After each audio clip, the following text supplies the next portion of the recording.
Good evening all. എല്ലാവർക്കും smart Shri അക്കാദമിയുടെ മറ്റൊരു ക്ലാസ്സിലേക്ക് സ്വാഗതം. നമ്മൾ ഇന്ന് നോക്കാൻ പോകുന്നത് കഴിഞ്ഞ ഒരു പ്രീവിയസ് എക്സാം, അതായത് കഴിഞ്ഞ ഒരു പ്രീവിയസ് എക്സാമിന് വന്നിട്ടുള്ള ഒരു ക്വസ്റ്റ്യൻ പേപ്പർ എന്താണ് നമ്മൾ ഇന്ന് ആൻസർ ചെയ്യുവാനായിട്ട് പോവുകയാണ്. അപ്പോൾ ഇതിൽ നമ്മൾ പഠിച്ച ഭാഗങ്ങളിൽ നിന്ന് അല്ലെങ്കിൽ നമ്മൾ എടുത്തിട്ടുള്ള ഭാഗങ്ങളിൽ നിന്ന് എന്തുണ്ട് ചോദ്യങ്ങളൊക്കെ ഉണ്ട്. അതുകൊണ്ട് എന്താണ് ഞാൻ നിങ്ങളോട് ഇപ്പൊ ചില ആളുകളോട് ചോദ്യങ്ങളൊക്കെ ചോദിക്കും. അപ്പൊ എന്താ ചെയ്യുക, അവര് മാത്രം എന്ത് ചെയ്യുക, അതിന് ഉത്തരം പറയുക. ഒരു മിനിറ്റ് ഒന്ന് ഹോൾഡ് ചെയ്യുക.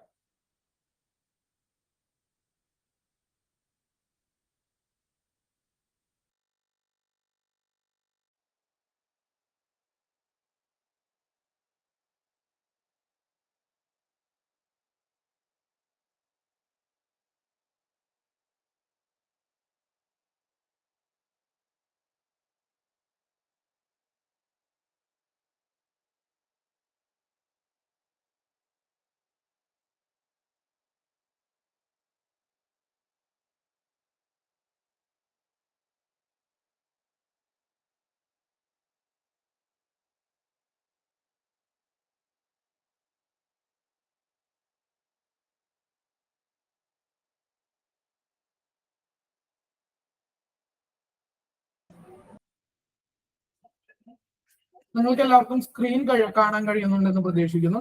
സ്ക്രീൻ കാണാൻ കഴിയുന്നുണ്ടെങ്കിൽ ദയവ് ഒരു മെസ്സേജ് ചെയ്യുക. സ്ക്രീൻ കാണാൻ പറ്റുന്നുണ്ട് എല്ലാവർക്കും?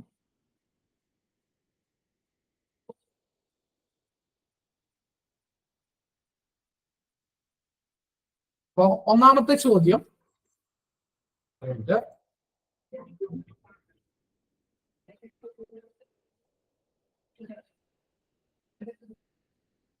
ഒന്നാമത്തെ ചോദ്യം, 6 മുതൽ 14 വയസ്സ് വരെയുള്ള കുട്ടികൾക്ക് നിർബന്ധിതവും സൗജന്യവുമായിട്ടുള്ള വിദ്യാഭ്യാസം ഉറപ്പുവരുത്തുന്ന ഭരണഘടനയുടെ വകുപ്പ് ഏതാണ്? ഷിജിന, ഇത് എന്തിന്റെ ക്വസ്റ്റ്യൻ പേപ്പർ ആയിരുന്നു? ഏത് പരീക്ഷയുടെ ക്വസ്റ്റ്യൻ പേപ്പർ ആയിരുന്നു ചെയ്യുന്നത്? സാറേ കുറച്ച് നടന്നിട്ടുണ്ട്. ഓഫീസ് അസിസ്റ്റന്റ് ഒരെണ്ണം നടന്നിട്ടുണ്ട്, പിന്നെ ഒരു LGS, പിന്നെ ദേവസ്വം ബോർഡ് LDCയുടെ ഉണ്ട്. അല്ല, ഇത് 2 ഡിഗ്രി. ഇതേതാണെന്ന് അറിയാം? ഫീൽഡ് അസിസ്റ്റന്റ് ആയിരുന്നു. Office attendant. Office attendant. Okay. 6 വയസ്സ് മുതൽ, വളരെ സിമ്പിൾ ആയിട്ടാണ് എനിക്ക് ഒരു 20 ക്വസ്റ്റ്യൻസ് നോക്കിയപ്പോൾ മനസ്സിലായത്. ബാക്കിയാണ് നോക്കിയിട്ടില്ല. നമുക്ക് നോക്കാം. 6 വയസ്സ് മുതൽ 14 വയസ്സ് വരെയുള്ള കുട്ടികൾക്ക് നിർബന്ധിതവും സൗജന്യവുമായിട്ടുള്ള വിദ്യാഭ്യാസം ഉറപ്പുവരുത്തുന്നതാ. ഞാൻ ചോദിക്കുന്ന ആളുകൾ ഉത്തരം പറഞ്ഞാൽ മതി.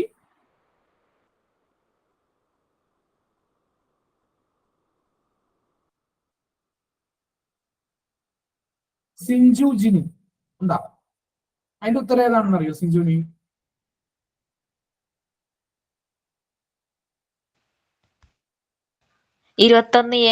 ആർട്ടിക്കിൾ 21A ആണ്. ആർട്ടിക്കിൾ 21A ആണ്. ആർക്കെങ്കിലും വ്യത്യസ്ത അഭിപ്രായം ഉണ്ടോ? ഈ ചോദ്യത്തിൽ ആർക്കെങ്കിലും വ്യത്യസ്തമായിട്ടുള്ള അഭിപ്രായം ഉണ്ടോ? 21A എന്നാണ് സിഞ്ചു പറഞ്ഞത്. അല്ല എന്ന് അഭിപ്രായമുള്ള ആരെങ്കിലും ഉണ്ടോ എന്നുള്ളതാണ് എന്റെ ചോദ്യം. അല്ലെങ്കിൽ എല്ലാവരും 21A നമുക്ക് എന്താണ് ലോക്ക് ചെയ്യാമോ? ഓക്കെ. അപ്പൊ അതിന്റെ ആൻസർ എന്ന് പറയുന്നത് എത്രയാണ്? Article 21A. ഓപ്ഷൻ എന്താണ്? ഓപ്ഷൻ സി ആണ്. ഓപ്ഷൻ സി ആണ് ആർട്ടിക്കിൾ 21A എന്ന് പറയുന്നത്. അപ്പോ നമുക്ക് അതിനെ കുറിച്ച് കുറച്ച് കാര്യങ്ങൾ എന്ത് ചെയ്യാം നോക്കാം. അതായത് ഇതില് ആർട്ടിക്കിൾ 24 എന്തിനെ കുറിച്ചാണ് പറയുന്നത്? ആർട്ടിക്കിൾ 24 എല്ലാവർക്കും ഉത്തരം പറയാട്ടോ. ആർട്ടിക്കിൾ 24 ബാലവേല നിരോധനത്തെ കുറിച്ച് പറയുന്നു. ആർട്ടിക്കിൾ 21 എന്തിനെ കുറിച്ചാണ് പറയുന്നത്? ജീവനും വ്യക്തി സ്വാതന്ത്ര്യത്തിനും വേണ്ടിയിട്ടുള്ള എന്താണ് സ്വാതന്ത്ര്യമാനത്തിനെ കുറിച്ചാണ് എന്തെന്ന് പറയുന്നത്? ഈ പറയുന്ന ആർട്ടിക്കിൾ 21 പറയുന്നത്. നമുക്കിവിടെ ചോദ്യം 6 വയസ്സ് മുതൽ 14 വയസ്സ് വരെയുള്ള കുട്ടികൾക്ക് നിർബന്ധിതവും സൗജന്യവുമായിട്ടുള്ള വിദ്യാഭ്യാസം ഉറപ്പുവരുത്തുന്ന ആർട്ടിക്കിൾ 21A. ഓപ്ഷൻ സി ആണ് ഉത്തരം.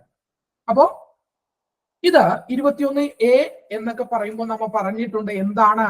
ഇതൊരു ഭരണഘടനാ ഭേദഗതിയിലൂടെ ആയിരിക്കും എന്ത് ചെയ്യുക, ഇന്ത്യൻ ഭരണഘടനയിൽ കൂട്ടിച്ചേർത്തിട്ടുള്ള ഒരു ആർട്ടിക്കിളിന്റെ കൂടെ A എന്നോ B എന്നോ ഒക്കെ കാണുമ്പോൾ അതിന്റെ അർത്ഥം എന്താണ് എന്നുള്ളത് ഞാൻ നിങ്ങളോട് പറഞ്ഞിട്ടുണ്ട്. എന്താണ്? കൂട്ടിച്ചേർത്തതാണ്. അപ്പോ ഈ 21A എന്ന് പറയുന്ന ആർട്ടിക്കിൾ ഏത് ഭരണഘടനാ ഭേദഗതിയിലൂടെയാണ് കൂട്ടിച്ചേർക്കപ്പെട്ടത്? 86. ചോദ്യം ചോദിച്ചു കഴിഞ്ഞാൽ അതിന്റെ ഉത്തരം എന്തായിരിക്കും? അതിന്റെ ഉത്തരം എന്തായിരിക്കും? എത്രയാണ്? 86. 86-ാം ഭരണഘടനാ ഭേദഗതി. എത്രയാണ്? 86-ാം ഭരണഘടനാ ഭേദഗതി. 2002-ലെ 86-ാം ഭരണഘടനാ ഭേദഗതിയിലൂടെയാണ് എന്ത് കൂട്ടിച്ചേർക്കപ്പെട്ടിട്ടുള്ളത്? ഈ പറയുന്ന അനുച്ഛേദം 21A എന്ന് പറയുന്നത് കൂട്ടിച്ചേർക്കപ്പെട്ടിട്ടുള്ളത്. 21A എന്ന് പറയുന്നത് എന്തിനെ കുറിച്ചാണ് പറയുന്നത്? അത് എത്രയാണ്? 6 വയസ്സ് മുതൽ 14 വയസ്സ് വരെയുള്ള കുട്ടികൾക്ക് എന്താണ് നിർബന്ധിതവും സൗജന്യവുമായിട്ടുള്ള വിദ്യാഭ്യാസം കൊടുക്കുന്നതിനെ കുറിച്ചാണ് പറയുന്നത്. ഇപ്പോ 2002-ലാണ് ഈ 6 വയസ്സ് മുതൽ 14 വയസ്സ് വരെയുള്ള കുട്ടികൾക്ക് സൗജന്യവും നിർബന്ധിതവുമായിട്ടുള്ള വിദ്യാഭ്യാസം കൊടുക്കുന്നത് എന്താണ്? ആർട്ടിക്കിൾ 21A വന്നത്. അപ്പോ ഇതിനു മുമ്പ് ഈ 6 വയസ്സ് മുതൽ 15 വയസ്സ് വരെയുള്ള കുട്ടികളുടെ സൗജന്യ വിദ്യാഭ്യാസത്തെ കുറിച്ച് എവിടെയെങ്കിലും പ്രതിപാദിച്ചിട്ടുണ്ടായിരുന്നു? നിർദ്ദേശക തത്വങ്ങളിൽ പ്രതിപാദിച്ചിരുന്നു. നിർദ്ദേശക തത്വങ്ങളിൽ എന്താണ്? ഏത് ആർട്ടിക്കിളിലാണ്? ആർട്ടിക്കിൾ 45. ആർട്ടിക്കിൾ 45-ലാണ് അതിനെ കുറിച്ച് പ്രതിപാദിച്ചിരുന്നത്.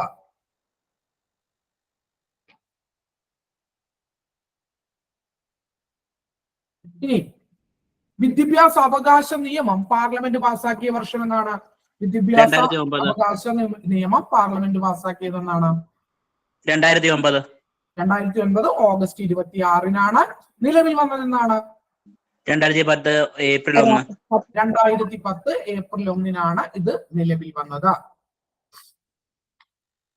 ആ ക്വസ്റ്റ്യൻ നിങ്ങൾക്ക് ഓക്കെ ആയി എന്ന് കരുതുന്നു. നിങ്ങൾ പേടിക്കേണ്ട. ഇതിന്റെ ആൻസർ ഷീറ്റിന്റെ അകത്ത് നമ്മൾ ഈ പറയുന്ന കാര്യങ്ങളെല്ലാം ഉൾപ്പെടുത്തിയിട്ടുള്ള ഒരു ആൻസർ ഷീറ്റ് ആയിരിക്കും നിങ്ങൾക്ക് തരിക. ഇപ്പൊ ആവശ്യമുള്ള ആളുകൾ എന്ത് ചെയ്യുക? ഒന്ന് എഴുതി വെക്കുക. ഇതിനൊരു സെപ്പറേറ്റ് ആൻസർ ഷീറ്റ് ഞാൻ തരും. അതിന്റെ അകത്ത് എന്താണ് ആ ചോദ്യവുമായി ബന്ധപ്പെട്ടിട്ടുള്ള കുറച്ച് ഡീറ്റെയിൽ ആയിട്ടുള്ള കാര്യങ്ങളൊക്കെ ഉൾപ്പെടുത്തിയിട്ടുണ്ടാവും. അത്യാവശ്യം ഇപ്പൊ വേണ്ട ആളുകൾ എന്ത് ചെയ്യുക? ഇതൊക്കെ നോട്ട് ചെയ്ത് പോവുക.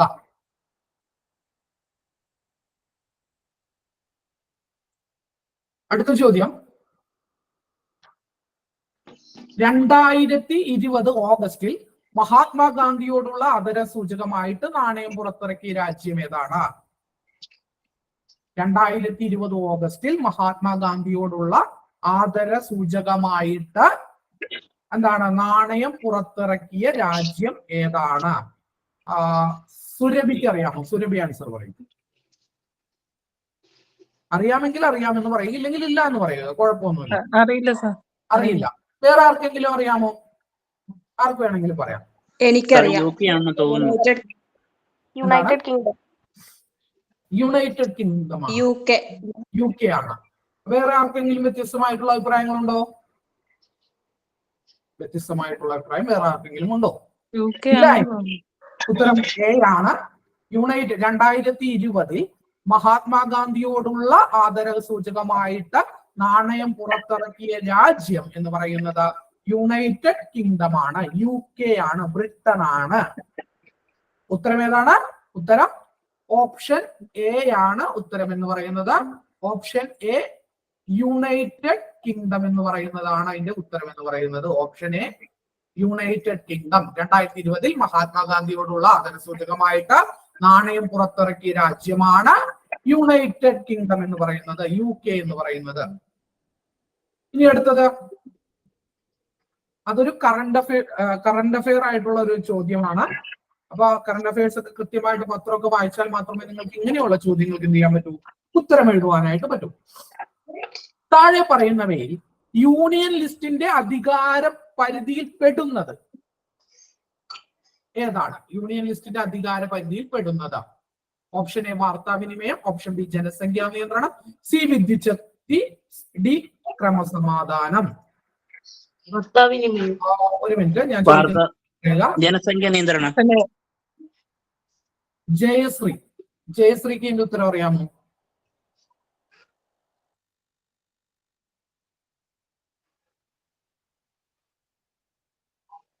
അറിയില്ലെങ്കിൽ അറിയില്ല എന്ന് പറയൂ. ജയശ്രീയോടാണ് ചോദ്യം.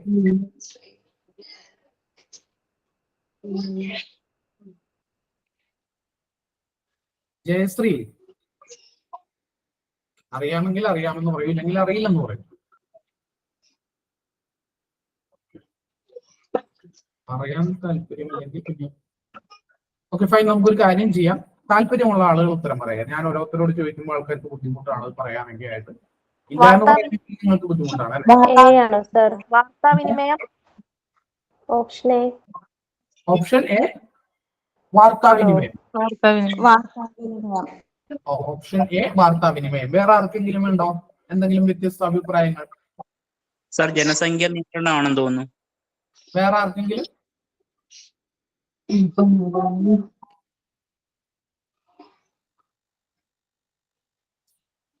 ഓപ്ഷൻ എ വാർത്താവിനിമയമാണ് കേട്ടോ.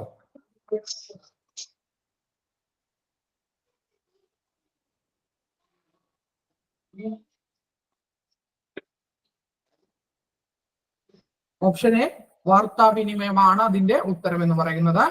എന്താണ് യൂണിയൻ ലിസ്റ്റിന്റെ അധികാര പരിധിയിൽപ്പെടുന്നത് താഴെ പറയുന്നവയിൽ ഏതാണ്? അത് വാർത്താവിനിമയമാണ്.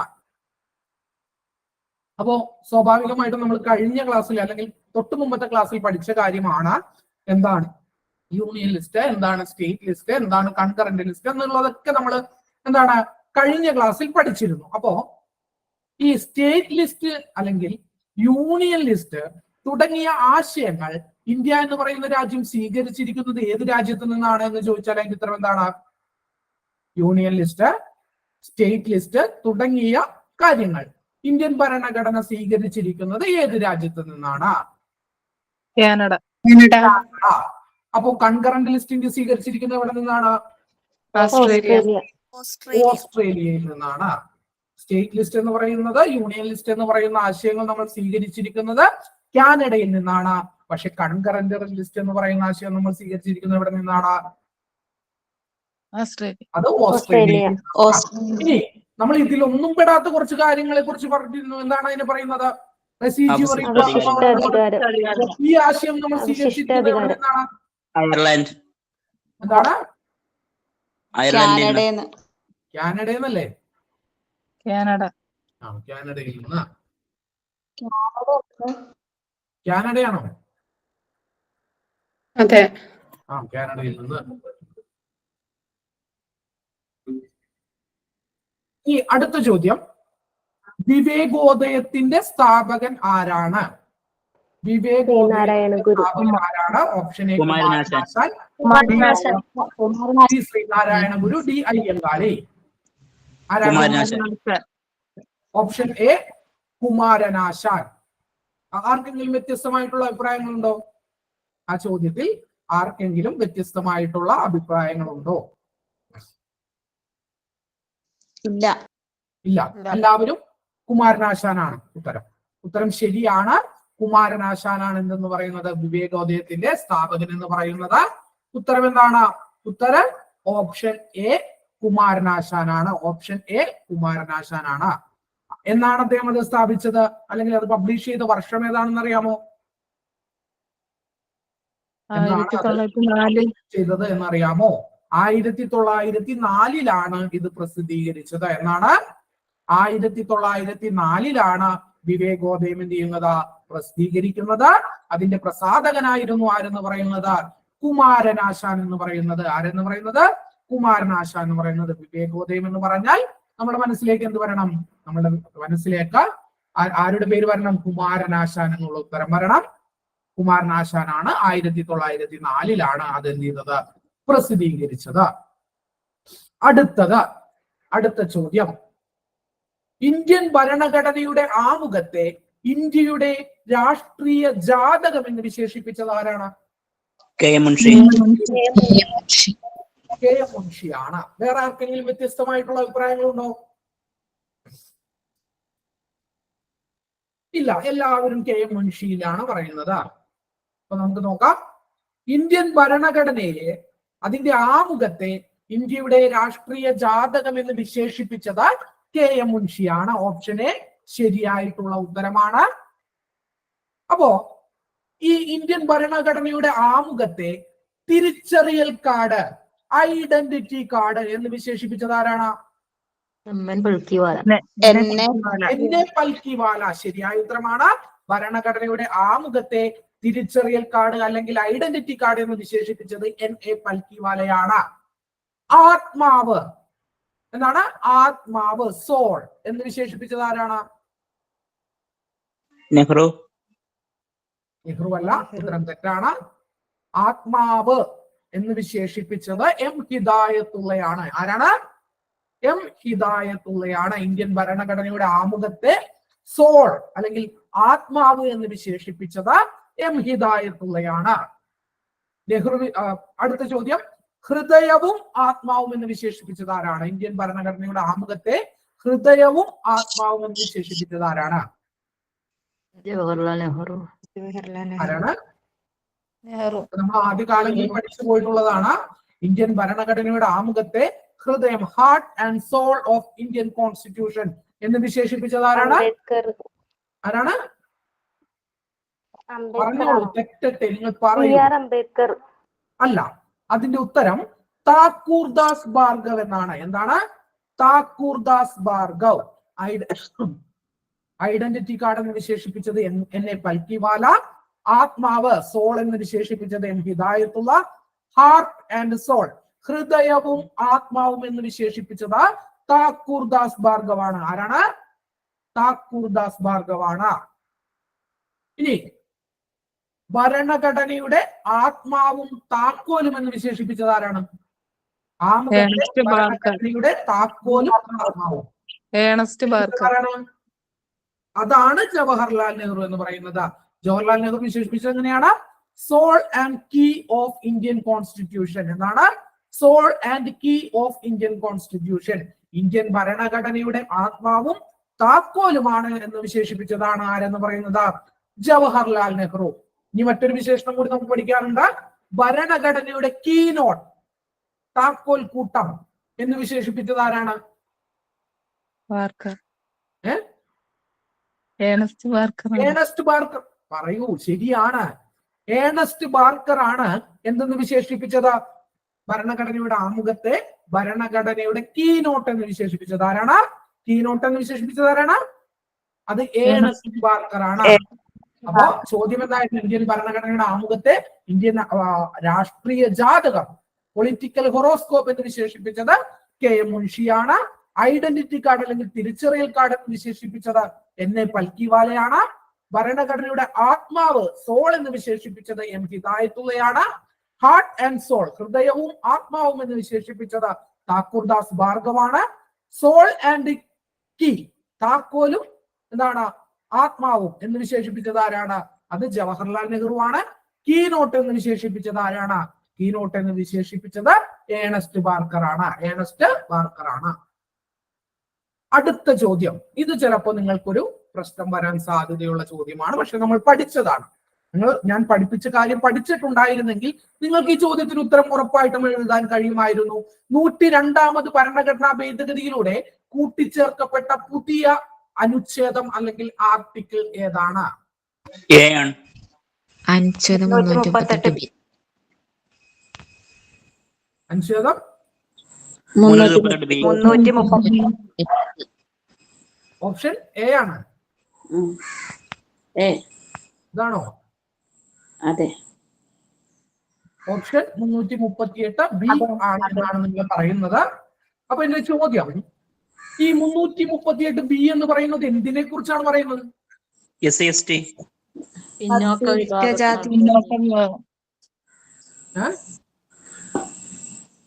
പിന്നോക്ക വിഭാഗങ്ങൾക്കായുള്ള ദേശീയ കമ്മീഷൻ. ഇല്ല, അതൊരു പിന്നോക്ക വിഭാഗ കമ്മീഷനെ കുറിച്ചാണ് പറയുന്നത്. 338 ബി എന്ന് പറയുന്നത് എന്തിനെ കുറിച്ചാണ് പ്രതിപാദിക്കുന്നത്? ദേശീയ പിന്നോക്ക വിഭാഗ കമ്മീഷനെ കുറിച്ച് പ്രതിപാദിക്കുന്നു. എന്തിനെ കുറിച്ച് പ്രതിപാദിക്കുന്നു? ദേശീയ പിന്നോക്ക വിഭാഗ commission, national commission for backward classes, NCBC എന്ന് പറയും. എന്താണ്? National commission for backward classes എന്നതിനെ കുറിച്ചാണ് ഇത് പറയുന്നത്. ആർട്ടിക്കിൾ 338 ബി പറയുന്നത്.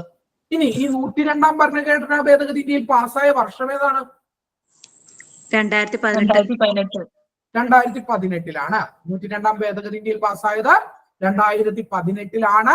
ആ ഭരണഘടനാ ഭേദഗതിയിലൂടെ 2 ആർട്ടിക്കിളുകൾ എന്ത് ചെയ്തു? ഇന്ത്യൻ ഭരണഘടനയിൽ കൂട്ടിച്ചേർക്കപ്പെട്ടു. ഒരെണ്ണം 338B ആണ്. ഇനി ഒരെണ്ണം ഏതാണ്?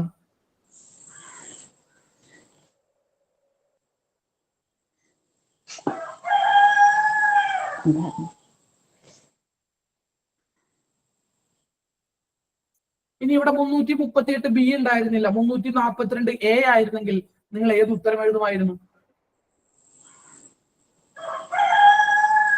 342A എന്ന് പറയുന്ന ഒരു ആർട്ടിക്കിൾ കൂടി അതിൽ എന്ത് ചെയ്തിട്ടുണ്ട്? കൂട്ടിച്ചേർക്കപ്പെട്ടിട്ടുണ്ട്.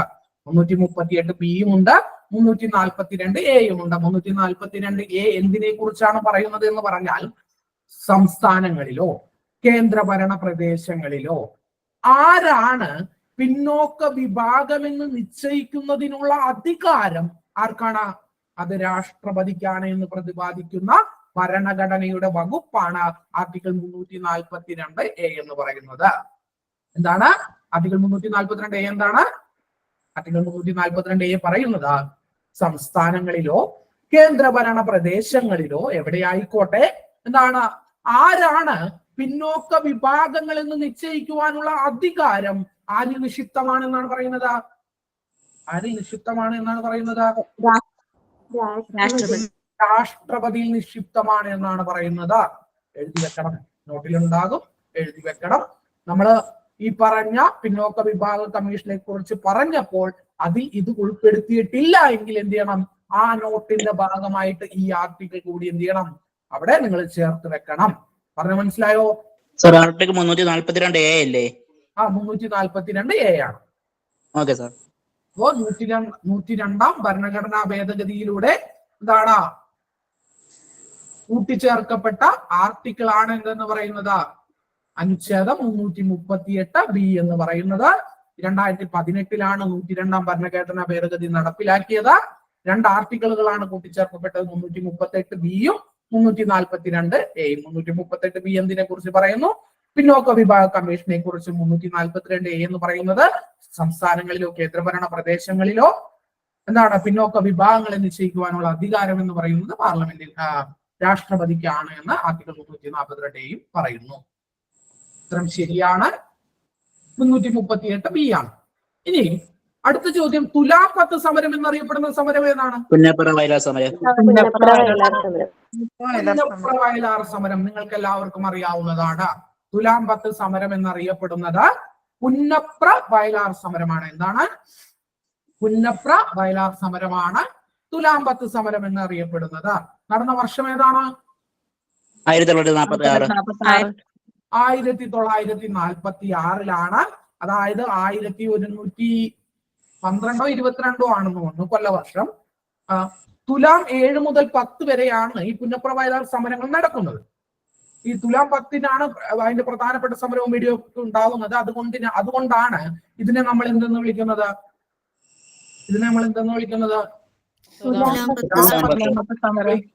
മലയാള മാസത്തിലെ തുലാം 10-ലാണ് ഈ സമരം നടന്നത്. അല്ലെങ്കിൽ 7 മുതൽ 10 വരെയുള്ള ദിവസങ്ങളിലാണ് ഈ സമരങ്ങൾ നടന്നത്. പുന്നപ്ര വയലാർ എന്ന് പറയുമ്പോൾ ഞങ്ങളോട് അതിന്റെ കഥയൊക്കെ പറഞ്ഞിട്ടുള്ളതാണ് പല ആളുകളോടും. എന്താണ് പുന്നപ്ര വയലാർ എന്ന് പറയുന്നത്? ഒറ്റ സമരമായിരുന്നില്ല. പുന്നപ്രയിൽ നിന്ന് വളരെ അധികം ദൂരം സഞ്ചരിച്ചാലേ നിങ്ങൾക്ക് എവിടെ എത്താൻ കഴിയൂ? വയലാറിൽ എത്തുവാൻ സാധിക്കും. നമ്മൾ പറയുമ്പോൾ ഈ സമരം പുന്നപ്ര വയലാർ സമരം എന്ന് ഒരു പേരിട്ട് വിളിക്കുന്നു. പക്ഷെ ഈ സമരം ഒരു സ്ഥലത്ത് നടന്നതല്ല. പുന്നപ്ര എന്ന് പറയുന്നതിൽ നിന്ന് വളരെ ദൂരം നീങ്ങിയിട്ടാണ് വയലാർ എന്ന് പറയുന്ന സ്ഥലം സ്ഥിതി ചെയ്യുന്നത്. അപ്പൊ ഇത് 2 സമരങ്ങളാണ്, അല്ലെങ്കിൽ 2 പ്രദേശത്ത് നടന്ന സമരങ്ങളാണ്. വലിയ വ്യത്യാസമില്ലാത്ത 2-3 ദിവസങ്ങളുടെ ഗ്യാപ്പിൽ നടന്ന സമരങ്ങളാണ് ഈ പറയുന്ന പുന്നപ്ര വയലാർ സമരങ്ങൾ. നമ്മൾ ഇതിനെ വിളിക്കുമ്പോൾ ഒറ്റ പേരിട്ട് വിളിക്കുന്നതെന്നുള്ളൂ.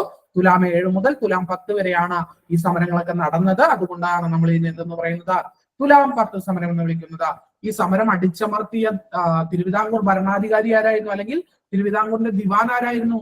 CP രാമസ്വാമി ആയിരുന്നു.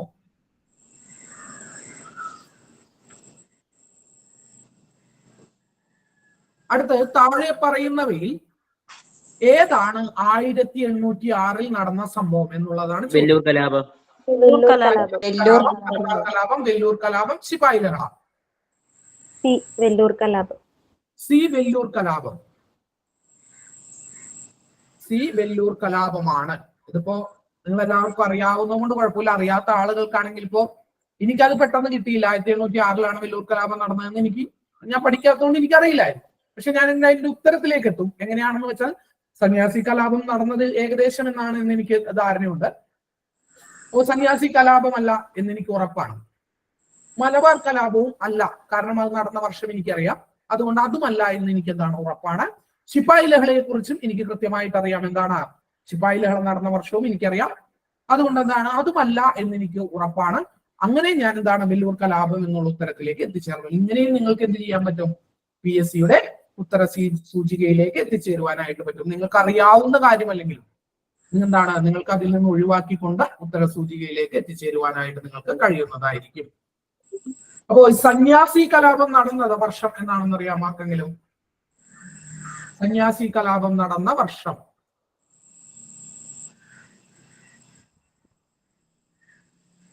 അറിയില്ല സാർ. 1776, 77. അതായത് 1776 തുടങ്ങി 1800 നീണ്ടു നിന്ന കലാപങ്ങളാണ്. പലവിധ കലാപങ്ങളെയൊക്കെയാണ് നമ്മൾ എന്തെന്ന് വിളിക്കുക? ഈ പറയുന്ന സന്യാസി കലാപം എന്ന് വിളിക്കുന്നത്. ഇനി മറ്റൊരു പ്രധാനപ്പെട്ട ഒരു ചോദ്യം അതുമായി ബന്ധപ്പെട്ടിട്ടുണ്ട്. അതായത് സന്യാസി കലാപങ്ങളെ പശ്ചാത്തലമാക്കിക്കൊണ്ട് ബങ്കിം ചന്ദ്ര ചാറ്റർജി എന്താണ് എഴുതിയ നോവൽ ഏതാണ് എന്ന് ചോദിച്ചാൽ ആനന്ദമഠം. ഇതിൽ നിന്നാണ് നമ്മൾ എന്തെടുത്തിട്ടുള്ളത്? ഈ ആനന്ദമഠം എന്ന് പറയുന്ന നോവലിൽ നിന്നാണ് നമ്മൾ എന്തെടുത്തിട്ടുള്ളത്? എന്താണ് നമ്മളുടേത്? രാജ്യത്തിന്റെ ദേശീയ ഗീതമാണ്. നമ്മുടെ ദേശീയ ഗീതമായിട്ടുള്ള, അതായത് നാഷണൽ സോങ് എന്നാണ് പറയുക. ദേശീയ ഗീതമായിട്ടുള്ള വന്ദേ മാതരം നമ്മൾ സ്വീകരിച്ചിരിക്കുന്നത് എവിടെ നിന്നാണ്? അത് ആനന്ദമഠം എന്ന് പറയുന്ന നോവലിൽ നിന്നാണ്. അത് എഴുതിയത് ബങ്കിം ചന്ദ്ര ചാറ്റർജിയാണ്. അദ്ദേഹം എന്തിനെ അടിസ്ഥാനപ്പെടുത്തിയാണ് എഴുതിയതെന്ന് ചോദിച്ചാൽ ഈ പറയുന്ന 1776 മുതൽ 77 വരെയൊക്കെ നടന്ന എന്താണ് സന്യാസി കലാപങ്ങളെ അടിസ്ഥാനപ്പെടുത്തിക്കൊണ്ടാണ് ആനന്ദമഠം എന്ന് പറയുന്ന നോവൽ എഴുതപ്പെട്ടിട്ടുള്ളത്. മലബാർ കലാപം എന്നാണ് 1921. നിങ്ങൾക്ക് എല്ലാവർക്കും അറിയാവുന്നതാണ് 1921. മാപ്പിള കലാപം എന്ന് പറയുന്നത് മലബാർ കലാപമല്ല. ഞാൻ നിങ്ങളോട് പറഞ്ഞിട്ടുണ്ട് മാപ്പിള കലാപങ്ങൾ, അതായത് ആ കാലഘട്ടത്തിൽ വള്ളുവനാട്ടിലും ഏറനാട്ടിലും ഒക്കെ നടന്ന എല്ലാ കലാപങ്ങളെയും കൂട്ടിക്കൊണ്ടാണ് നമ്മൾ എന്തെന്ന് പറയുന്ന മാപ്പിള കലാപങ്ങൾ എന്ന് പറയുക. മലബാർ കലാപം എന്ന് പറയുന്നത് 1921. ഇപ്പൊ മാപ്പിള ലേളാന്നൊക്കെ തന്നിട്ട് 21 തന്നാൽ വേറെ ഉത്തരമൊന്നും ഇല്ലെങ്കിൽ നിങ്ങൾ 21 എഴുതാം. അതിന്റെ സത്യസന്ധമായിട്ടുള്ള വസ്തുതയാണ് പറഞ്ഞത്. മാപ്പിള കലാപങ്ങൾ എന്ന് പറയുന്നത് ആ ഒരു സീരീസ് ഓഫ് കലാപങ്ങളെയാണ് മാപ്പിള കലാപങ്ങൾ. 1900 വരെയൊക്കെ നിലനിന്ന ഒരു സീരീസ് ഓഫ് കലാപങ്ങളെയാണ് എന്ന് പറയുക മാപ്പിള കലാപങ്ങൾ എന്ന് പറയുന്നത്. ഇനി ശിപ്പായി കലാപം എന്നാണ് എല്ലാവർക്കും അറിയാവുന്ന ഉത്തരം. 1857 ശിപ്പായി ലഹളം നടന്നത്. അടുത്തത് 9ാമത്തെ ചോദ്യം. ശ്രീനാരായണ ഗുരുവിനെ രണ്ടാം ബുദ്ധൻ എന്ന് വിശേഷിപ്പിച്ചത് ആരാണ്?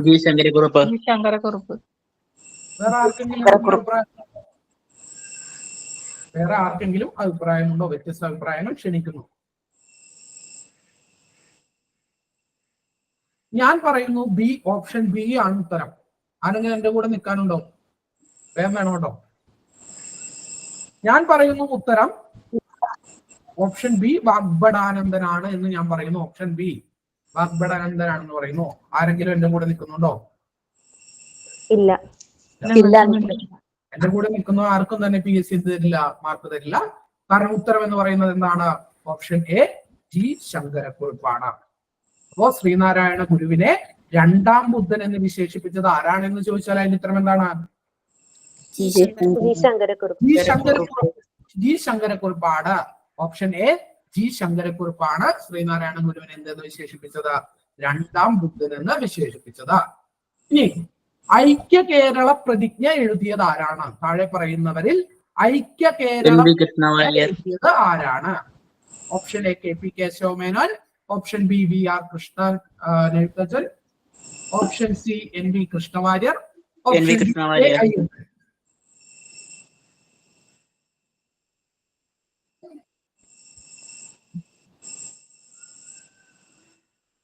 ആരാണ്? N V Krishna Warrier. N V Krishna Warrier ആണ് എന്നാണ്. വേറെ ആരെങ്കിലും നിങ്ങൾക്ക് വ്യത്യസ്ത അഭിപ്രായങ്ങളുണ്ടോ?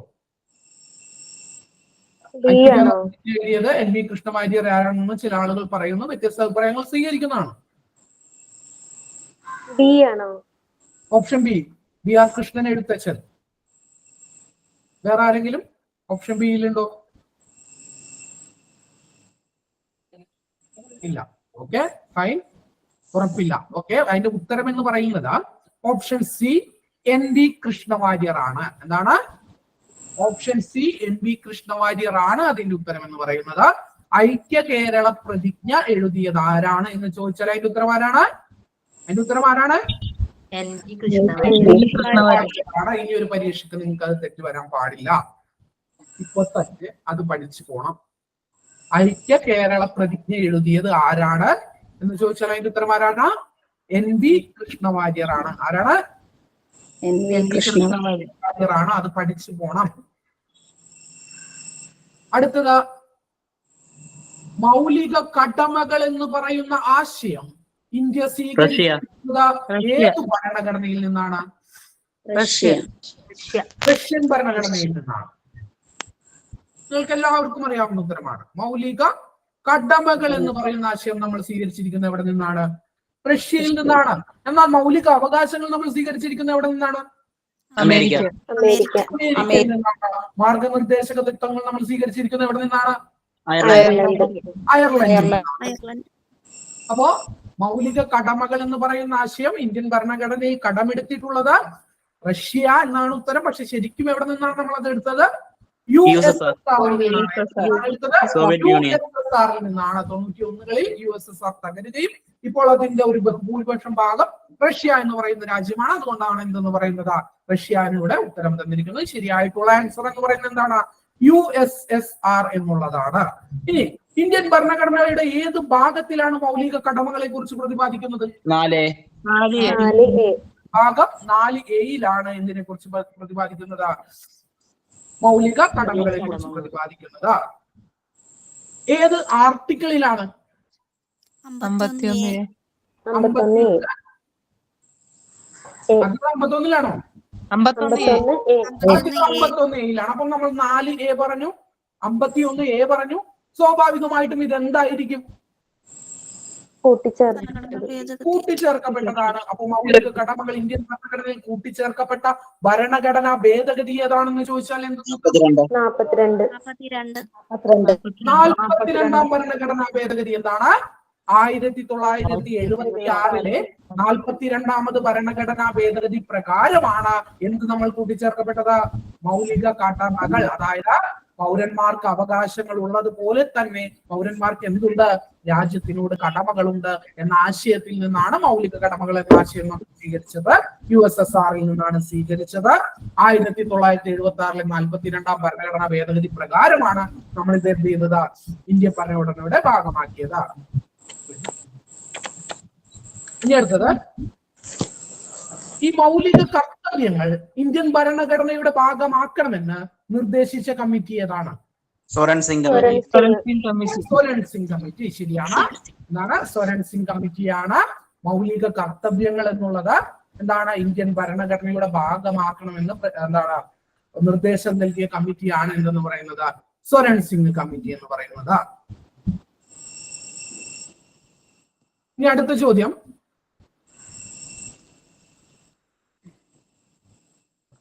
മഴ കാരണേ രക്ഷയില്ല, ജലദോഷമൊക്കെ പിടിച്ചു. താഴെ പറയുന്നവയിൽ ആരാണ് ഇന്ത്യൻ നാഷണൽ കോൺഗ്രസിന്റെ പ്രസിഡന്റ് അല്ലാത്തത്? അല്ലെങ്കിൽ കോൺഗ്രസിന്റെ പ്രസിഡന്റ് ആകാത്തത് എന്നാണ് ചോദ്യം. Option A Balagangadhara Thilakan, option B Lala Lajpat Rai, C Chittaranjan Das, D Gopalakrishna Gokhale. Option A. ഉറപ്പാണോ? ബാലഗംഗാധര തിലകൻ ഒരിക്കൽ പോലും ഇന്ത്യൻ നാഷണൽ കോൺഗ്രസിന്റെ പ്രസിഡന്റ് ആയിട്ടില്ല. ചരിത്രത്തിൽ എങ്ങും തന്നെ നിങ്ങൾ പഠിച്ചിട്ടില്ല ബാലഗംഗാധര തിലകൻ INC പ്രസിഡന്റ് ആയിരുന്നു എന്ന് പഠിച്ചിട്ടില്ല? ഷുവറാണോ? ഷുവറാണ്. ഉത്തരം എന്താണ്? ഉത്തരം ഓപ്ഷൻ എ ആണ്. ബാലഗംഗാധര തിലകൻ. ഈ താഴെ പറയുന്ന വ്യക്തികളിൽ എന്താണ് ബാലഗംഗാധര തിലകൻ മാത്രമാണ് INC-യുടെ പ്രസിഡന്റ് ആകാത്ത ഒരേ ഒരു വ്യക്തി എന്ന് പറയുന്നത്. Option B Lala Lajpat Rai INC president ആയിട്ടുണ്ട്. ഏത് സമ്മേളനമാണെന്ന് ആർക്കെങ്കിലും അറിയാമോ? 1920 കൊൽക്കത്ത സമ്മേളനം. 1920 കൊൽക്കത്ത സമ്മേളനം. 1920 കൊൽക്കത്ത സമ്മേളനം എന്ന് പറഞ്ഞാൽ ഉത്തരം ശരിയാകില്ല. 1920 കൊൽക്കത്ത സ്പെഷ്യൽ സമ്മേളനം, കൊൽക്കത്തയിൽ നടന്ന സ്പെഷ്യൽ സമ്മേളനമായിരുന്നത്. കാരണം എന്തുകൊണ്ടാണ്? 20 വേറൊരു സമ്മേളനം നടന്നിട്ടുണ്ട്. കൊൽക്കത്ത സമ്മേളനം ഉത്തരം ശരിയാണ്, പക്ഷെ അതൊരു സ്പെഷ്യൽ സമ്മേളനമായിരുന്നു. 1920 കോൺഗ്രസിന്റെ എന്താണ് വാർഷിക സമ്മേളനം നടന്നത് എവിടെയാണെന്ന് അറിയാമോ? നാഗ്പൂരിലാണ്. അതിന്റെ പ്രസിഡന്റ് ആരായിരുന്നു? വിജയരാഘവാചാര്യ. Very good. ആരാണ് ആ ഉത്തരങ്ങൾക്ക് പടപട എന്ന് പറയുന്നത്? സുരഭി. Very good. അതായത് 1920 കൊൽക്കത്ത സ്പെഷ്യൽ സമ്മേളനത്തിലാണ് ലാലാ ലജ്പത് റായ് എന്തായി മാറുന്നത്? ഇന്ത്യൻ നാഷണൽ കോൺഗ്രസിന്റെ പ്രസിഡന്റായി മാറുന്നത്. അത് സ്പെഷ്യൽ സമ്മേളനം ആകുന്നത് 20 എന്താണ് വാർഷിക സമ്മേളനം വേറെ നടന്നു. അതെവിടെ വെച്ചാണ് നടന്നത്? അത് നാഗ്പൂരിൽ വെച്ചാണ് നടന്നത്. എവിടെ വെച്ചാണ് നടന്നത്? നാഗ്പൂരിൽ വെച്ചാണ് അത് നടന്നത്. അതിന്റെ എന്താണ്? അതിന്റെ പ്രസിഡന്റ് ആയിരുന്നു C വിജയരാഘവാചാര്യർ. ഇനി CR ദാസ് എന്നാണ് INC-യുടെ പ്രസിഡന്റ് ആയത് എന്ന് ആർക്കെങ്കിലും അറിയാമോ? CR ദാസ് എന്നാണ് ഇന്ത്യൻ നാഷണൽ കോൺഗ്രസ് പ്രസിഡന്റ് ആയത്. 1921.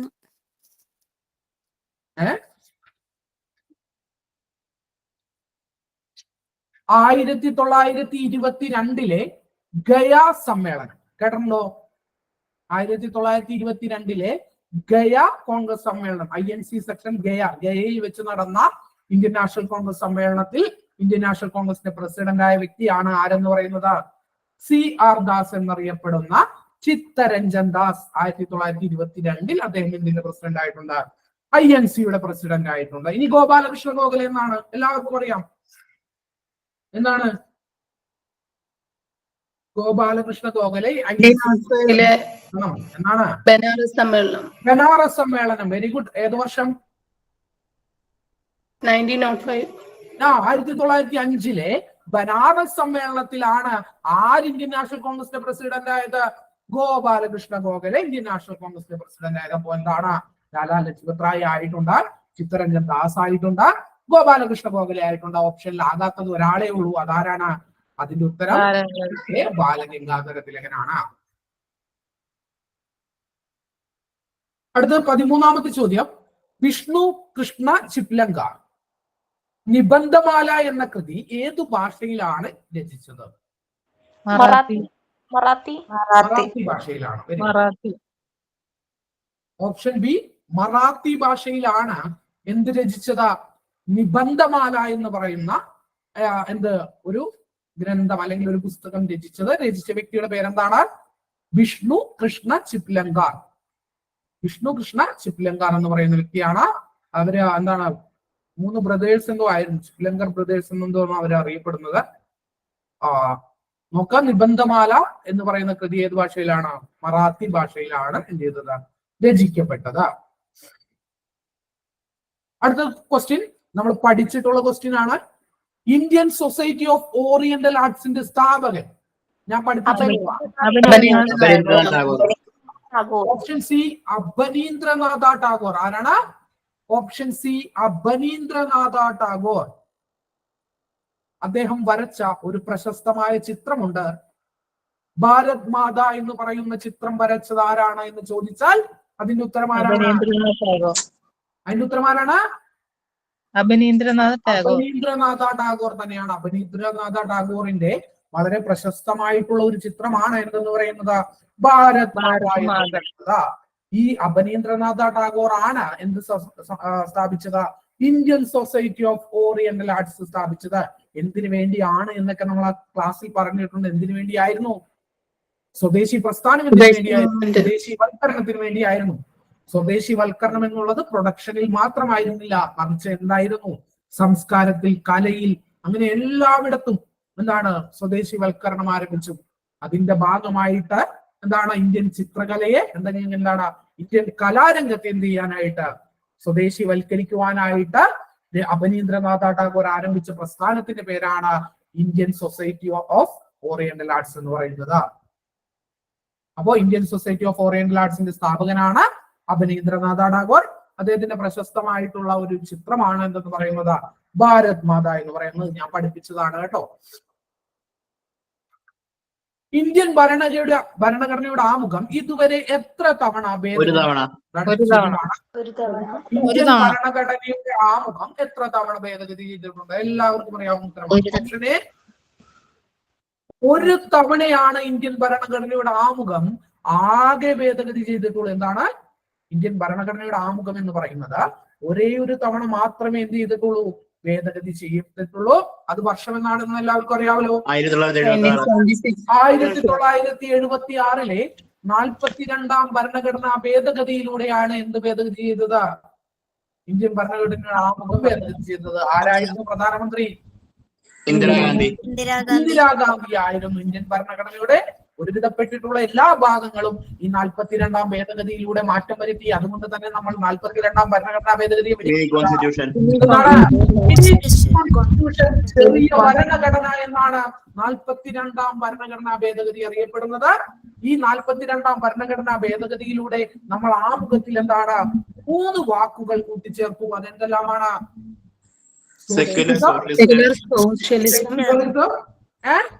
ഇന്റഗ്രിറ്റി. ഇന്റഗ്രിറ്റി 3 പദങ്ങളാണ് നമ്മൾ കൂട്ടിച്ചേർത്തത്. സോഷ്യലിസം, സെക്യുലറിസം, ഇന്റഗ്രിറ്റി 3 പദങ്ങൾ നമ്മൾ ഇന്ത്യൻ ഭരണഘടനയിൽ എന്ത് ചെയ്തു? കൂട്ടിച്ചേർത്തു. അടുത്ത ചോദ്യം.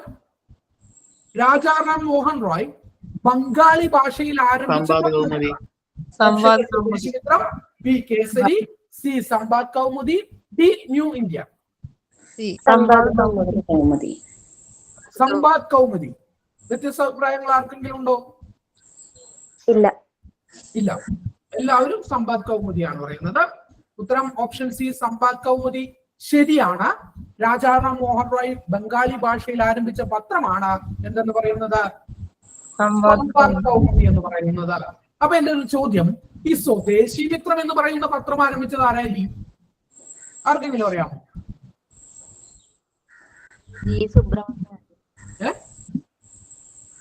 പറഞ്ഞോ, ശരിയാണ്. ഉറക്കെ പറയൂ. സ്വദേശി മിത്രം എന്ന് പറയുന്ന പത്രം ആരംഭിച്ചത് ആരാണ്? G Subrahmanya Iyer.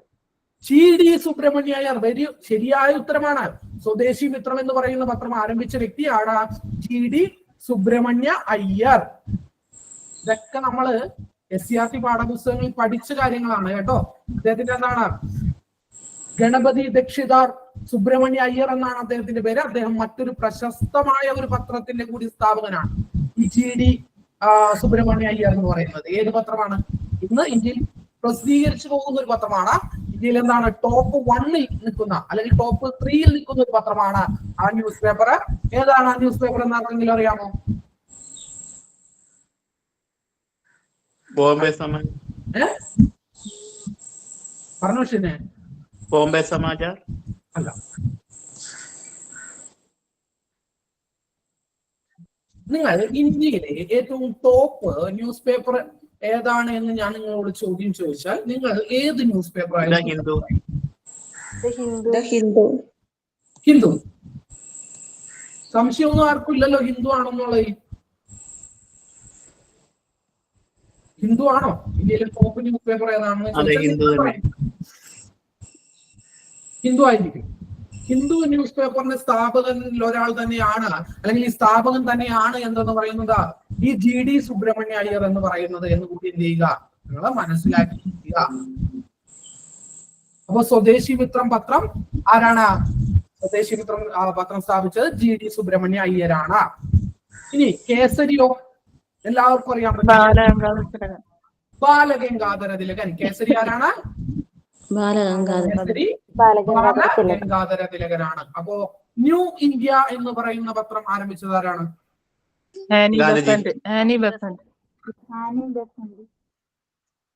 New India new India Annie Besant ആണ്. Gandhiji new India Harijan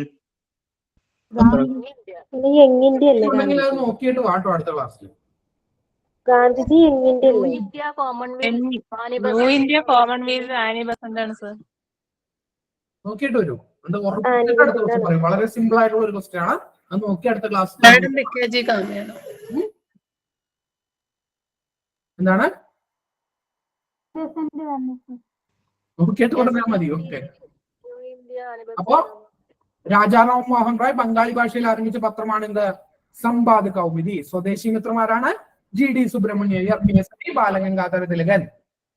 new India കണ്ടുപിടിച്ചത് പറഞ്ഞാൽ. അടുത്ത ചോദ്യം, ഇന്ത്യയിലെ ഏറ്റവും വലിയ ആഴക്കടൽ തുറമുഖം ഏതാണ്? വിഴിഞ്ഞം. വിഴിഞ്ഞമാണോ? ഉത്തരം വിഴിഞ്ഞമാണോ? അതെ. അതെ.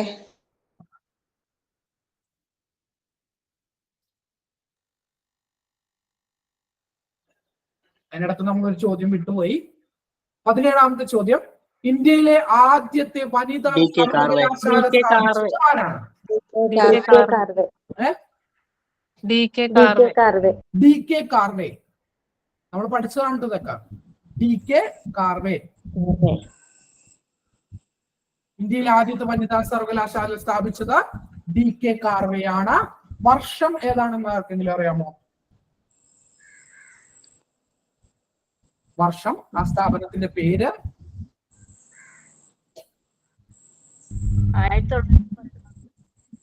1916-കളിലാണ് ഇത് സ്ഥാപിക്കപ്പെടുന്നത്. SNDT എന്നാണ് ഈ സ്ഥാപനത്തിന്റെ പേര്. നമ്മൾ പഠിച്ചിട്ടുണ്ട്. ശ്രീമതി നാദിബായ് ദാമോദർ താക്കറെ യൂണിവേഴ്സിറ്റി എന്നാണ് ഈ ഇതിന്റെ പേര്. 1916 സ്ഥാപിക്കുകയും 20-ൽ ആദ്യമായിട്ട് അവിടെ നിന്ന് ഒരു വനിത ഗ്രാജുവേറ്റ് ആയിട്ട് ഇറങ്ങുകയും ഒക്കെ ഇന്ത്യൻ ചരിത്രത്തിൽ ഉണ്ടാകുന്നത് ഈ സ്ഥാപനത്തിലൂടെയാണ്. ഇതിന്റെ സ്ഥാപകനാണ് DK കർവേ എന്ന് പറയുന്നത്. ആരാണ്? DK കർവേ. ഈ DK കർവേ അല്ലാതെ വേറൊരു കർവേ നിങ്ങൾ എവിടെയെങ്കിലും പഠിച്ചിട്ടുണ്ടോ? മറ്റൊരു കർവേ?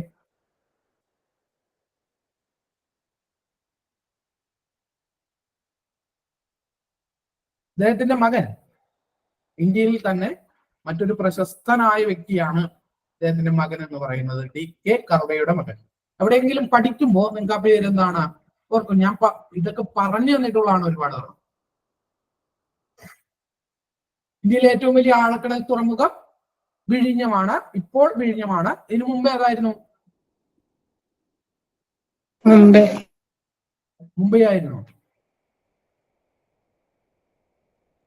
വിഴിഞ്ഞം വരുന്നതിന് മുമ്പ് ഏതായിരുന്നു?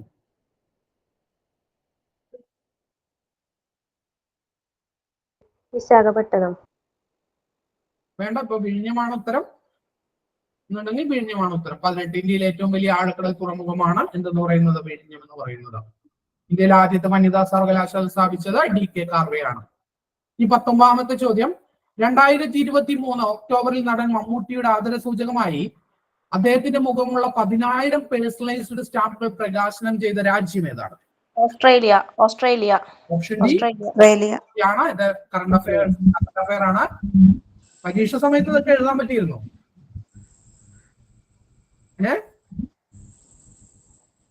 പരീക്ഷ സമയത്ത് ഇത് എഴുതാൻ പറ്റിയിരുന്നോ? പരീക്ഷ എഴുതിയ ആളുകളോടാണ് പറ്റിയില്ല. ഇല്ല. ഈ 20ാമത്തെ ചോദ്യം, സ്വതന്ത്രാനന്തരം ഇന്ത്യൻ യൂണിയൻ രൂപീകൃതമായപ്പോൾ യൂണിയനിൽ ചേരാൻ വിസമ്മതിച്ച നാട്ടുരാജ്യങ്ങളിൽ പെടാത്തത്? A Mysore, B Hyderabad, C Kashmir, D Junagadh. Mysore. Option A Mysore. ഇതും നമ്മൾ എന്താണ് പഠിച്ചിട്ടുള്ളതാണ്. അതായത് ഇന്ത്യക്ക് സ്വാതന്ത്ര്യം ലഭിക്കുമ്പോൾ ഇന്ത്യയിൽ ഏകദേശം 565ഓളം നാട്ടുരാജ്യങ്ങൾ ഉണ്ടായിരുന്നു. ഇന്ത്യ നേരിട്ട ഏറ്റവും പ്രധാനപ്പെട്ട വെല്ലുവിളികളിൽ ഒന്ന് എന്ന് പറയുന്നത് ഈ നാട്ടുരാജ്യങ്ങളുടെ യൂണിയൻ എന്താണ് ഏകീകരണമായിരുന്നു. ഇതിന് പ്രധാനപ്പെട്ട പങ്ക് വഹിച്ച വ്യക്തിയാണ് ആരെന്ന് പറയുന്നത്? Sardar Vallabhbhai Patel. Iron man of India എന്ന് വിളിക്കുന്നത് എന്താണ്? അയൺ ഇന്ത്യ, ഉരുക്കു മനുഷ്യൻ എന്ന് വിളിക്കുന്നത്. ഇനി ഇതിനു വേണ്ടി ഒരു ഡിപ്പാർട്ട്മെന്റ് രൂപീകരിച്ചു. എന്താണ്? ഡിപ്പാർട്ട്മെന്റ് ഓഫ് സ്റ്റേറ്റ് എന്നാണ് ഇതിന് പറയുന്നത്. ഇതിന്റെ തലവനായിരുന്നത് ഒരു മലയാളിയാണ്, അല്ലെങ്കിൽ എന്താണ് ഈ നാട്ടുരാജ്യങ്ങളുടെ ഏകീകരണത്തിൽ സർദാർ വല്ലഭായ് പട്ടേലിനെ സഹായിച്ചത് ഒരു മലയാളിയാണ്. അദ്ദേഹത്തിന്റെ പേര് BP മേനോൻ എന്നാണ്. ഈ കാലഘട്ടത്തിൽ 3 നാട്ടുരാജ്യങ്ങൾ എന്ത് ചെയ്തു? ബ്രിട്ടീഷുകാർ 3 ഓപ്ഷനാണ് നാട്ടുരാജ്യങ്ങൾക്ക് കൊടുത്തത്. ഒന്നുകിൽ നിങ്ങൾക്ക് ഇന്ത്യൻ യൂണിയനിൽ ചേരാം, അല്ലെങ്കിൽ എന്ത് ചെയ്യാം, സ്വതന്ത്രമായി നിൽക്കാം, അല്ലെങ്കിൽ പാകിസ്ഥാനിൽ ചേരാം. 3 ഓപ്ഷനാണ് ഉണ്ടായത്. ചില നാട്ടുരാജ്യങ്ങൾ എന്ത് ചെയ്തു? ഇന്ത്യൻ യൂണിയനിൽ ചേരാൻ സമ്മതിക്കാതെ സ്വതന്ത്രമായി നിൽക്കുവാൻ തീരുമാനിച്ചു. ആ നാട്ടുരാജ്യങ്ങളാണ് ഹൈദരാബാദ്, ജുനഗഡ്, കാശ്മീർ എന്നിവ. എന്താണ്? ഹൈദരാബാദ്, ജുനഗഡ്, കാശ്മീർ. ഇത് ജുനഗഡിന്റെ പ്രത്യേകത എന്ന് പറയുന്നത്, ജുനഗഡ് മുസ്ലിം ഭരണാധികാരിയാണ്. മെജോറിറ്റി എന്ന് പറയുന്നത് ആരാണ്? ഹിന്ദുക്കളായിരുന്നു. കാശ്മീരിന്റെ പ്രത്യേകത എന്ന് പറയുന്നത് ഭരിക്കുന്നത് ഹിന്ദു രാജാവാണ്. മെജോറിറ്റി ജനങ്ങൾ എന്തായിരുന്നു? മുസ്ലിങ്ങളായിരുന്നു. ഈ പറഞ്ഞ ജുനഗഡിനെ നമ്മൾ എന്ത് ചെയ്തു എന്ന് വെച്ച് കഴിഞ്ഞാൽ, ജുനഗഡ് അവിടെ നമ്മൾ എന്ത് ചെയ്തു? ഒരു വോട്ടെടുപ്പ് നടത്തി, റഫറൻഡം നടത്തി. അപ്പൊ അവിടുത്തെ ബഹുഭൂരിപക്ഷം ജനങ്ങളും ഇന്ത്യൻ യൂണിയനിൽ ചേരാൻ താല്പര്യം അറിയിച്ചതിനെ തുടർന്ന് ജുനഗഡ് എന്ന് പറയുന്ന രാജ്യത്തെ നമ്മൾ അല്ലെങ്കിൽ ആ നാട്ടുരാജ്യത്തെ നമ്മൾ എന്ത് ചെയ്തു? ഇന്ത്യൻ യൂണിയനിൽ ചേർത്തു. ഇനി ഹൈദരാബാദ് ഇടഞ്ഞു നിൽക്കുകയായിരുന്നു. ഹൈദരാബാദിനെ നമ്മൾ 1948 ഓപ്പറേഷൻ പോളോ എന്ന് പറയുന്ന ഒരു പോലീസ് നടപടിയിലൂടെ എന്ത് ചെയ്തു? ഇന്ത്യൻ യൂണിയന്റെ ഭാഗമായിട്ട് എന്ത് ചെയ്തു? ചേർത്തു. ഇനി കാശ്മീർ എങ്ങനെയാണ് ചേർന്നത്? കാശ്മീർ ഇൻസ്ട്രുമെന്റ് ഓഫ് ആക്സഷൻ എന്ന് പറയുന്ന ഒരു കരാറുണ്ട്. അതായത് ലയന കരാർ എന്നാണ് ഇതിന്റെ മലയാളം. ഈ കരാറിൽ അന്നത്തെ ജമ്മു കാശ്മീർ രാജാവായിരുന്ന രാജാ ഹരി സിംഗ് ഒപ്പുവെക്കുകയും അദ്ദേഹം എന്ത് ചെയ്യുന്നു? ഇന്ത്യൻ യൂണിയനിൽ ചേരാനുള്ള സമ്മതം അറിയിക്കുകയും ചെയ്തു. ഇങ്ങനെയാണ് എന്ത് ചെയ്തത്? ഇന്ത്യൻ യൂണിയനിൽ ഈ പറഞ്ഞ നാട്ടുരാജ്യങ്ങളെല്ലാം ചേർന്നത്. വിസമ്മതിച്ച 3 നാട്ടുരാജ്യങ്ങൾ എന്ന് പറയുന്നത് ഹൈദരാബാദും കാശ്മീരും ജുനഗഡുമായിരുന്നു. അതുകൊണ്ട് തന്നെ ഈ ചോദ്യത്തിന് ഉത്തരം എന്ന് പറയുന്നത് എ മൈസൂരാണ്. എന്താണ്? എ മൈസൂരാണ് ഇതിന്റെ ഉത്തരം എന്ന് പറയുന്നത്. അപ്പോ ഇപ്പൊ ഇവിടെ വെച്ച് ഈ 20ാമത്തെ ചോദ്യത്തിൽ വെച്ചുകൊണ്ട് നമ്മൾ എന്താണ് ഈ ക്ലാസ് ഇവിടെ അവസാനിപ്പിക്കുവാനായിട്ട് പോവുകയാണ്. അപ്പൊ എല്ലാവർക്കും നന്ദി, നമസ്കാരം. ഓ